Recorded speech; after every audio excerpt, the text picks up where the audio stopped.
તો કે વિજ્ઞાન, ધર્મ અને અધ્યાત્મ આ ત્રણની અંદર શું ફરક છે, આ ત્રણની અંદર શું ભેદ છે, આ ત્રણેય વસ્તુ કેવી રીતના એકબીજાથી અલગ અલગ પડે છે. શરૂઆત કરીએ વિજ્ઞાનથી.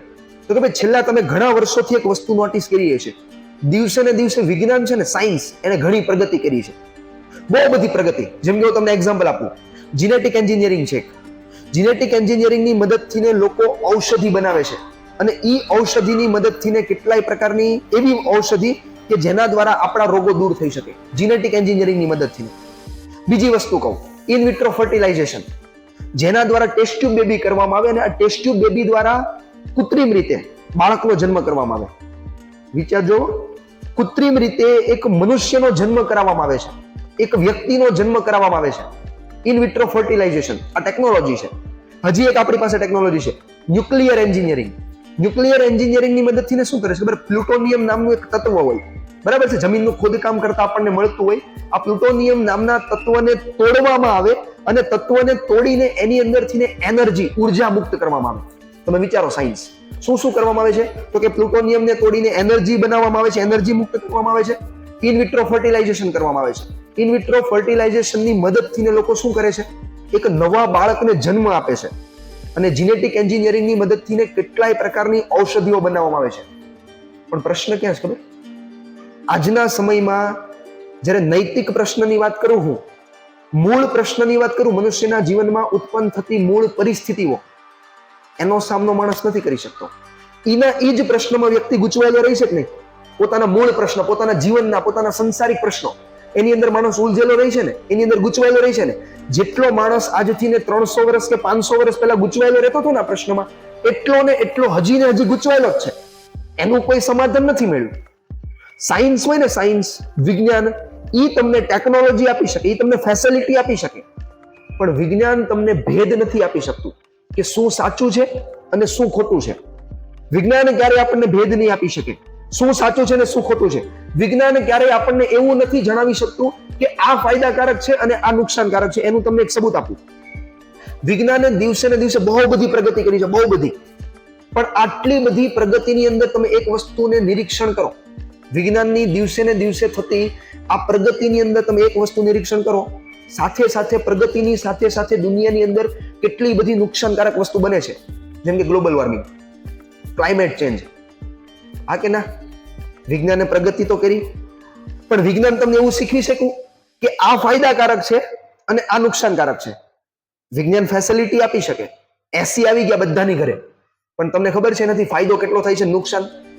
એ વિજ્ઞાન નહીં શીખવાડે કે શું ફાયદાકારક છે ને શું નુકસાનકારક છે. વિજ્ઞાન તમને ફેસિલિટી આપી શકે છે કે તમે આ વસ્તુ કરો તો તમારું જીવન સરળ બની જાય, પણ એ વસ્તુ કરવાથી આ પૃથ્વીની અંદર કેટલો ફાયદો થાય અને કેટલું નુકસાન થાય એ વસ્તુ વિજ્ઞાન ક્યારેય સમજાવી શકતું નથી.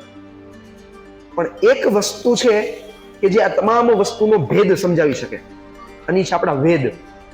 આપણા 4 વેદ છે, ખ્યાલ છે ને બધાને? આ 4 વેદ આપણને આ પ્રશ્નનું સમાધાન આપે છે. વેદમાં શું કીધું ખબર? આ પૃથ્વી પર વસવાટ કરતા દરેક વ્યક્તિની માટે 2 પ્રકારની વિદ્યા હોવી પડે. કેટલા પ્રકારની? 2. સૌથી પહેલી વિદ્યા એને કીધું ભૌતિક વિજ્ઞાન, અને બીજી વિદ્યા આપણા વેદોએ શું કીધું ખબર? આધ્યાત્મિક જ્ઞાન. એક છે ભૌતિક વિજ્ઞાન અને એક છે આધ્યાત્મિક જ્ઞાન. હવે આપણે આની ઉપર ફોકસ કર્યું છે, ભૌતિક વિજ્ઞાન, કે ભાઈ આપણે આપણા દુનિયાની બહારની રચનાઓને જાણવાનો પ્રયાસ કરીએ છીએ. હવે તમે ભૌતિક વિજ્ઞાનનું જ્ઞાન મેળવો, બહારની દુનિયા જે તમે અત્યારમાં મેળવી રહ્યા છો, તમારા સ્કૂલની અંદર, તમારા ટ્યુશન્સની અંદર તમે મેળવશો તો શું થશે? તમને બહારની દુનિયાની વિશે માહિતી મળશે, એની શક્તિની વિશે માહિતી મળશે, અને એના દ્વારા તમે તમારું જીવન વિતાવી શકશો. રાઈટ? પણ આ પહેલું ત્રાજવાનો આયરો ભાગ ક્યાં જઈશ? હા કે ના? આધ્યાત્મિક જ્ઞાન આપણી પાસે છે કે નહીં? તો કે શૂન્ય. આપણી પાસે આધ્યાત્મિક જ્ઞાન છે જ નહીં. એટલે વેદે કીધું છે કોઈ પણ માણસને કોઈ પણ પરિસ્થિતિમાં જો સ્ટેબલ રહેવું હોય, સ્થિર રહેવું હોય, જો એને ત્રાજવાની જેમ એક પહેલું નીચું અને બીજું પલડું ભારે થઈ જાય, એક ભારે ને એક ઓછું થઈ જાય તો ડગમગી જાઓ. જો તમારે સ્ટેબલ રહેવું છે તો એની માટે તમારી પાસે ભૌતિક જ્ઞાન પણ હોવું પડે અને આધ્યાત્મિક જ્ઞાન પણ હોવું પડે. જો બંને જ્ઞાન તમારી પાસે હોય તો કોઈ પણ કન્ડિશનની અંદર શું સાચું છે, શું ખોટું છે, શું ખરાબ છે, શું ફાયદાકારક છે, આ બધાના ભેદ તમે જાણી શકો, તમે ઓળખી શકો. સાચી વાત કે ખોટી વાત? સમજ પડે છે હું શું કહેવા માંગુ છું? ખબર પડે છે? ઓકે. તો હવે તમારા મનમાં પ્રશ્ન થાય, સર ધર્મ શું છે? હમણાં પૂછું, સર ધર્મ શું છે? બોલો. ધર્મ એટલે આપણો ધર્મ કયો? હિન્દુ. પણ સર ધર્મ એટલે? સર અધ્યાત્મ એટલે કોઈને ખબર છે? ધર્મ કોને કહેવાય, અધ્યાત્મ કોને કહેવાય? કોઈને આ બે વિશેની માહિતી છે? આની વચ્ચેનો જ ભેદ સમજવાનો છે. આપણે કેમાં આવીએ છીએ પહેલા જોજો. તમે ધાર્મિક છો કે તમે આધ્યાત્મિક છો? શું લાગે છે તમે કેમ આવશો? ધાર્મિકમાં કે આધ્યાત્મિકમાં? આધ્યાત્મિકમાં. ઓકે, એક જવાબ આવ્યો આધ્યાત્મિક. હવે આપણે જાણીએ, હું તમને ઉદાહરણ આપીશ, તમે જ મને કહેજો તમે કેમ આવો છો. બરાબર? ઓટોમેટિક. ચાલો પહેલા હું ધર્મ કોને કહેવાય અને અધ્યાત્મ કોને કહેવાય બેની પરિભાષા સમજાવી દઉં. ધર્મનો મતલબ શું ખબર? ધર્મની અંદર રીત હોય, રિવાજ એટલે કે રીતિ રિવાજ, ધાર્મિક પરંપરાઓ અને આપણા કેટલાક શ્રેષ્ઠ મૂલ્ય, આનો સમાવેશ થાય. આપણા રીતિ રિવાજ આવી ગયા, કેટલીક ધાર્મિક પરંપરાઓ આવી ગઈ, અને આપણા મૂલ્ય, આપણું જીવન, આપણું ચરિત્ર, આ બધી વસ્તુનો સમાવેશ કોની અંદર થાય? ધર્મની અંદર થાય. પણ આધ્યાત્મિકતા એટલે શું ખબર? અધ્યાત્મ એટલે શું ખબર? આત્માનું પ્રત્યક્ષ જ્ઞાન. આપણે શરીર સ્વરૂપ નહીં, આપણે આત્મા સ્વરૂપ છીએ. આત્માનું પ્રત્યક્ષ જ્ઞાન એટલે અધ્યાત્મ. અને બીજી ભાષામાં કહું તો તમારા અંતઃકરણની શુદ્ધિ કરવી. તમારા અંતઃકરણની શુદ્ધિ કરવાનો મતલબ શું છે? કે તમે કોણ છો એ તમે ઓળખો. તમે કોણ છો? તમે એક આત્મારૂપ છો. એને ઓળખાઈ જાય ને તો તમે આધ્યાત્મિક બની જાઓ. ઉદાહરણ આપું, એક્ઝામ્પલ તરીકે, જો તમે લોકો 4 ધામની યાત્રા કરવા જાવ છો ને તો એનો મતલબ શું થાય ખબર છે?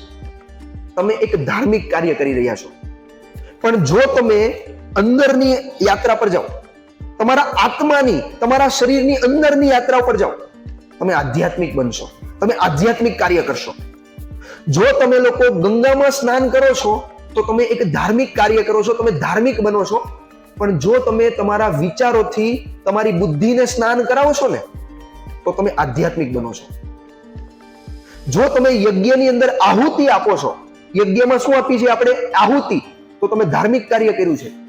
પણ જો તમે તમારા સદવિચારોથી, તમારા અહંકારની ભગવાનના ચરણોમાં આહુતિ આપો છો ને તો તમે આધ્યાત્મિક કાર્ય કરો છો. શું કહું છું ખબર પડે છે? યજ્ઞમાં આહુતિ આપી તો તમે ધાર્મિક બની ગયા. પણ જો તમે તમારા વિચારોની, તમારા અહંકારની ભગવાનને આહુતિ આપી દીધી તો તમે કેવા બની ગયા? આધ્યાત્મિક. જો તમે લોકો તમારો શ્રૃંગાર કંઠી તિલક વડે કરો છો, તમારો શ્રૃંગાર એટલે ખબર ને? તમે તમારો શ્રૃંગાર કંઠી વડે, તિલક વડે કરો છો તો તમે એક ધાર્મિક વ્યક્તિ છો. પરંતુ જો તમે તમારા વ્યક્તિત્વનો શ્રૃંગાર તમારા પોતાના સદગુણો વડે કરો છો, વ્યક્તિત્વનો વિકાસ કોની વડે? સદગુણો વડે કરો છો, તો તમે એક આધ્યાત્મિક વ્યક્તિ કહેવાઓ છો. હવે તમે મને કહો, તમે ધાર્મિક છો કે આધ્યાત્મિક છો? બસ ખબર પડ્યો ફરક? આપણે ધાર્મિક છીએ, આધ્યાત્મિક હજી બન્યા નથી. એટલે સફર શું છે એ આખી? આમાંથી આમાં આવવાનું છે. એટલે કે ધાર્મિકમાંથી આધ્યાત્મિક બનવાનું છે. અને જ્યારે આધ્યાત્મિક બનાશે ને ત્યારે જ ઉપરવાળાની ખરેખર પ્રાપ્તિ થશે. તો આપણે આ જે સફર ચાલુ કરી છે ને કૃષ્ણવાણી ગીતાની, એનો મુખ્ય ઉદ્દેશ્ય એ જ છે કે આપણે આ ધાર્મિક કાર્યમાંથી ને કેવી રીતના આધ્યાત્મિક બની શકીએ. સમજ પડે છે હું શું કહેવા માંગુ છું તમને? હવે પાછા ઘણાને એમ થાય કે તો સાહેબ ધાર્મિક ક્રિયા તો કઈ કામની જ નહીં, એ તો હું ખોટી જ ને. એવું નથી. પાછા ઘણા વાળા કેવા હોય, અવળા ઊંધા હાલે. એ લોકોને એવું હોય કે એને એમ કે આપણે મંદિરે જઈએ, હાલો દર્શન કરવા. તો હું કે હું તો ભાઈ ધાર્મિક નથી, હું તો આધ્યાત્મિક છું. હું તો ભગવાનને અંદરથી જ માનું. બહારથી ભગવાન કઈ નહીં, મૂર્તિ કઈ નહીં, હું તો ભગવાનને અંદરથી જ માનું. પાછો ઘેરે ફોનમાં ગેમ રમતો હોય કે ઘેરે ફોનમાં પિક્ચર જોતો હોય કે રીલ્સ જોતો હોય, એની કરતા એ માણસ જો થોડોક ધાર્મિક બની જાય ને તો સારું. કારણ કે આધ્યાત્મિક તો બનતા બનો. આધ્યાત્મિક બનવા માટે પહેલા ધાર્મિક બનવું જ પડશે. જો તમારે આધ્યાત્મિક બનવું હોય તો પહેલું સ્ટેપ ધાર્મિક બનવું પડશે. પહેલા તમારી બધી ક્રિયા સાથે જોડાવવું પડશે, પછી તમે આધ્યાત્મિક બની શકશો. ધાર્મિક વસ્તુ શું છે ખબર? ખરેખર ધાર્મિક એક સપોર્ટ સિસ્ટમ છે. ધાર્મિક ક્રિયાવિધિ તમારી એક સપોર્ટ સિસ્ટમ છે. શું સપોર્ટ સિસ્ટમ? તો કે તમારા વિચારોને, તમારી આત્માને સદમાર્ગે લઈ જવા માટેની સપોર્ટ સિસ્ટમ. તમારે જો તમારા વિચારોને સદમાર્ગે લઈ જવા હોય તો એને એક સપોર્ટ સિસ્ટમ જોશે. અને એ સપોર્ટ સિસ્ટમ છે ધાર્મિક ક્રિયાઓ. મંદિરે જવું, ભગવાનની પ્રાર્થના કરવી, કંઠી પહેરવી, ચાંદલો કરવો, આ એક સપોર્ટ સિસ્ટમ છે જે તમને કંઈક ખોટી ક્રિયાઓ કરતા અટકાવશે, રોકશે, એક સારા વિચારો આપશે. ખબર પડે છે શું કહું છું? એનો મતલબ એમ નથી કે ધાર્મિક ક્રિયાઓ ખોટી છે. ધાર્મિક ક્રિયાઓ કામની જ છે. ધાર્મિક ક્રિયાઓ ક્યારેય ખોટી હોતી નથી. ધાર્મિક ક્રિયાઓ પહેલા કરવાની, એના દ્વારા તમે આધ્યાત્મિક માર્ગ પર પહોંચી શકો. હવે સર, આધ્યાત્મિક માર્ગ છે એની અંદર કોનો કોનો સમાવેશ થાય? આધ્યાત્મિક વિચાર કેવા હોય? તમારે જાણવું છે કે તમારા વિચારો કેવા હોવા જોઈએ. તમારે જો આધ્યાત્મિક બનવું હોય તો તમારા બધાની અંદર કેવી રીતના વિચારો હોવા જોઈએ, આ વસ્તુ હું સમજાવું છું. અહીંયા મેં 4 વસ્તુ લખેલી છે. આધ્યાત્મિક વિચારો.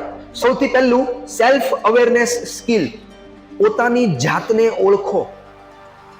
સેલ્ફ અવેરનેસ હોવી જરૂરી છે.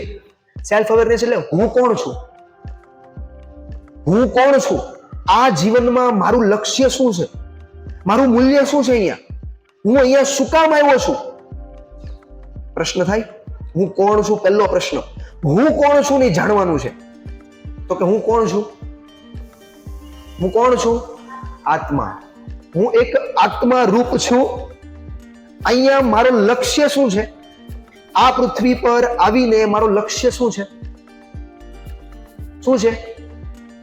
તો કે મારે આત્મા રૂપી બનવાનું છે જો હું નથી બન્યો તો, અને એ આત્મા રૂપી બનવા માટે મારે કાર્ય કરવાના છે. કારણ કે અહીંયા બેસેલા દરેક વ્યક્તિને જ્યાં સુધી મોક્ષ નહીં મળે ત્યાં સુધી પૃથ્વી પર આવવું જ પડશે. 84 લાખ અવતાર પાછા લેવા જ પડશે. આ કમ્પલસરી વાત છે. આની અંદર 1% પણ શંકા ન હોય. તમારે મોક્ષ મેળવવો જ પડશે. મોક્ષ નહીં મળે તો એનો મતલબ શું છે? કે પૃથ્વી પર આવો, પાછો આ દુખ્યા સંસારની અંદર ગોળ ગોળ ગોળ ગોળ ઘુમા કરો. અને ત્યારે મોક્ષ ક્યારે મળે? જ્યારે તમે આત્મારૂપ થાવ. આપણે ખબર ને, સ્થિત પ્રજ્ઞ ભણીએ છીએ, એ સ્થિત પ્રજ્ઞ બનવું પડશે આપણે, તો જ આપણે આ વસ્તુને હાસિલ કરી શકીશું. તો પહેલી વસ્તુ ખબર પડી, તમારા વિચારો કેવા હોવા પડે, તમને ખબર હોવી પડે તમે કોણ છો, તમારું લક્ષ્ય શું છે, તમારું મૂલ્ય શું છે, તમારે આગળ શું કરવાનું છે. આટલી વસ્તુ તમારી જો ક્લિયર હોય તો પહેલો સ્ટેપ તમારો ક્લિયર થઈ ગયો. ડન? આટલી વસ્તુ આપણને જવાબ મળી ગયા. બીજી વસ્તુ પર જઈએ, યુનિવર્સલ અવેરનેસ સ્કિલ. યુનિવર્સલ એટલે આખા બ્રહ્માંડની એક વસ્તુ છે. એનો હું તમને સવાલ કહું, સાહેબ, આપણી વચ્ચે અને આ બ્રહ્માંડની વચ્ચે શું કનેક્શન છે? આપણે આ બ્રહ્માંડની સાથે કેવી રીતે જોડાયેલા છીએ? ઉદાહરણ આપો. હમણાં કોરોના આવ્યો. સૌથી પહેલા કોરોના ક્યાં આવ્યો? ચાઇનામાં. સૌથી પહેલા કોરોના ચાઇનામાં આવ્યો ને? સૌથી પહેલા કોરોનાનો ઉદ્ભવ થયો ચાઇનાની અંદર, અને ઈ કોરોના આખા પૃથ્વીના ખૂણે ખૂણે ફેલાઈ ગયો. આ કે ના? પૃથ્વીના ખૂણે ખૂણે ફેલાઈ ગયો, કોઈ બાકી હતું? આ વસ્તુ શું દર્શાવે છે? શીખવાનું શું છે આમાંથી? બેટા, આ પૃથ્વીની અંદર વસવાટ કરતા તમામ લોકો ઇન્ટરકનેક્ટેડ છે, એકબીજાની સાથે જોડાયેલા છે. જો જોડાયેલા ન હોત તો કોરોના કદાચ ચાઇનામાં જ રહી જાત ને. ચાઇનામાંથી ભારતમાં, અમેરિકામાં, જાપાનમાં, લંડનમાં બધે ફેલાણો. શું કામ ફેલાણો? કારણ કે બધા કનેક્ટેડ છીએ. તો બેટા, આ બ્રહ્માંડ, આ પૃથ્વી અને પૃથ્વીની અંદર વસવાટ કરતા આપણે આ બધા કેવા છીએ? ઇન્ટરકનેક્ટેડ, બધા એકબીજાની સાથે જોડાયેલા છીએ.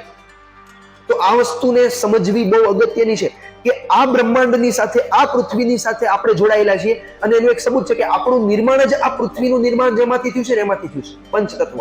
પૃથ્વી પંચતત્વની અને આપણે પોતે પંચતત્વના. તો ઇન્ટરકનેક્ટ તો હોવાના જ છીએ, આમાં તો કોઈ શંકા જ નથી. બીજી વસ્તુ, સેલ્ફ માસ્ટરી સ્કિલ. પોતાની જાતને માસ્ટર બનાવો. સર, કેમાં? લોચો ક્યાં પડે છે પાછો? અહીંયા કોણ હોય? મગજ હોય ને. આ મગજ જ આપણને મામું બનાવે છે. તો કે મગજ આપણને વારે વારે રમાડવાની સિસ્ટમ ચાલુ કરી દે, અને આપણે એ મગજની સાથે રમતા જઈએ. સ્ટેપ બાય સ્ટેપ આપણે મગજની સાથે શું થતા જઈએ? રમતા જઈએ. મગજ આપણને રમાડા કરે ને આપણે એમાં રમતા જઈએ. સાહેબ, ન્યા હું લખવાનું? ન્યા તો સાહેબ બોલ્યા કરે, આપણે હેમલા કરવાનું. લખવાનું આવતા રવિવાર ચોપડા લઈ જાય. ક્યાં જો હાસું છે ને, કેવા દાંત આવે. એટલે મગજ આપણને રમાડા કરે અને આપણે રમતા જઈએ. તો આ વસ્તુમાં આપણે શું ભૂલી ગયા છીએ ખબર છે? ખરેખર આપણે પહોંચવાનું ક્યાં છે? ક્યાં પહોંચવાનું છે? આત્મા સુધી. આપણો મુખ્ય લક્ષ્ય શું છે? આત્મા સુધી પહોંચવાનો. ને એ આત્મા સુધી પહોંચતા પહેલા આપણું મગજ આપણને અનેક જગ્યાઓ ઉપર ભટકાવે છે. કઈ જગ્યાઓ પર? આ ભૌતિક જગ્યાઓ પર. આ જે ભૌતિક સુખ છે ને, એ ભૌતિક સુખની અંદર આપણું મગજ આપણને ભટકાવ્યા કરે છે. સુખ આવે છે તો સુખી થઈ જાય છે, દુઃખ આવે છે તો દુઃખી થઈ જાય છે. આ એક ભૌતિક સિસ્ટમ છે. એ સિસ્ટમ આપણને ગૂંચવી રહી છે. એ સિસ્ટમ આપણને ગૂંચવી રહી છે અને આપણને આપણા લક્ષ્ય સુધી એ સિસ્ટમ પહોંચવા નથી દેતી. એટલે જો આપણે આપણા લક્ષ્ય, આપણી આત્મા સુધી પહોંચવું હોય, આપણી સેલ્ફને માસ્ટર બનાવવી હોય, આપણી જાતને, તો સૌથી પહેલી અગત્યની વસ્તુ શું છે કે આપણા મનને આપણે કાબુમાં કરવું પડશે. એ કાબુમાં થયું પછી આપણે આત્મારૂપી બનવા માટે, એટલે કે આપણા લક્ષ્ય સુધી પહોંચવા માટે પ્રયાસ કરવો પડશે. ખબર પડે છે હું શું કહું છું? હા કે ના? પાક્કું? નેક્સ્ટ લેવલ પર જઈએ. Professional mastery skill. અહીંયા તો હજી તમે ભણો છો. ઘણા પાછળ ધંધાકીય વ્યક્તિ પણ બેઠા છે કે જે ધંધો કરતા હશે, નોકરી કરતા હશે. તો પોતાના જીવનમાં પોતાનો વ્યવસાય જે હોય, એ વ્યવસાય રિલેટેડ ભગવાનને કાં તો માણસ માત્રની સેવા કરવી. આ એક વિચાર છે. ભગવાનની અથવા તો માણસ માત્રની પોતાના વ્યવસાય રિલેટેડ પોતાનાથી બનતી વસ્તુ કરવી, એ પણ તમને એક પ્રકારની આધ્યાત્મિકતા તરફ દોરે છે. હવે વ્યક્તિ બે પ્રકારના હોય. બે પ્રકારના વ્યક્તિ જીવન જીવે. અમુક વ્યક્તિ છે ને આઈસ્ક્રીમના કોન જેવું જીવન જીવે, જ્યારે અમુક વ્યક્તિ છે ને મીણબત્તી જેવું જીવન જીવે. હવે બેની વચ્ચે અંતર શું છે? જોજો, બેની વચ્ચેનો અંતર હું તમને કહું. જ્યાં સુધી તમારા હાથમાં આઈસ્ક્રીમનો કોન હશે ને ત્યાં સુધી તમારું લક્ષ્ય શું હશે ખબર? આ પૂરો થાય ને એની પહેલા હું ખાઈ જાઉં. અને મીણબત્તીનો લક્ષ્ય શું હશે? કે હું પૂરી થઈ જાઉં ને એની પહેલા વધુ ને વધુ પ્રકાશ આપું.